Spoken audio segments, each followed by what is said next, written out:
So నమస్తే welcome to Praveen tech. So ఇవాళ videos GAMMAXX unboxing చేస్తున్నాం. డబ్బా అన్బాక్సింగ్ చేసేస్తాను. GAMMAXX 200V2 CPU కూలర్ అనమాట బై. సో పాతది ఇరిగిపోయింది, దానికోసం కొత్తది తీసుకున్నా. నాకైతే ఇది నమ్ముతారు నమ్మరు బై, 500 రూపీస్కి దొరికిపోయింది అనమాట.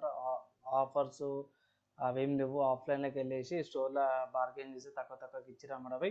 ఇక్కడ చూసుకోవచ్చు, అది రింగ్ ఏదైతే ఉందో మౌంటింగ్ రింగ్ ఒకటి, తర్వాత CPU కూలర్ అన్నమాట. దానికి సపోర్ట్ చెప్తాను. లోపల ఇంకేమైనా ఐటమ్స్ ఉన్నాయంటే కార్డ్బోర్డ్ పీస్ అండ్ పిన్స్ ఏవైతే ప్లాస్టిక్ పిన్స్ ఉంటాయో అవి అయితే ప్రొవైడ్ చేసినామన్నమాట. సో మెయిన్ ఫ్యాన్ చూసుకుంటే ఇక్కడ సింపుల్గా ఉంది. కింద ఆల్రెడీ మీకు థర్మల్ పేస్ట్ ఉంది, కాపర్ పైప్స్ కూడా కనిపిస్తున్నాయి కదా. హీట్ చాలా మటుకు రెగ్యులేట్ చేస్తుంది అనమాట బై. అల్యూమినియం ఫాయిల్ పిన్స్ ఏవైతే ఉంటాయో అవి బాగా అనిపించినాయి నాకు. అండ్ ఫ్యాన్ కూడా సింపుల్గా ఉంది. అండ్ ఇంకో విషయం ఏంటంటే ఇక్కడ మీరు కింద చూసుకోవచ్చు, థర్మల్ పేస్ట్ ప్రీ అప్లైడ్ వచ్చింది అనమాట. ఈ ప్లాస్టిక్ కవర్ అవుతుందో ఆబ్వియస్గా తీసేస్తాను, కంగారువాల్సిన అవసరం లేదు. అండ్ ఇక్కడ చూసుకోవచ్చు బాక్స్ అంతా కూడా పక్క పెట్టేసి మీకు ఇక్కడ చూపించేస్తాను బై. బాగుంది, చూడడానికి కూడా ఒక వన్ హ్యాండ్లో కూడా సెట్ అయిపోతుంది అనమాట. ఇది నాకైతే చాలా నచ్చింది బై. మెయిన్ పర్పస్ ఏంటంటే పాత ఇరిగిపోయింది కాబట్టి ఇది తీసుకున్నా.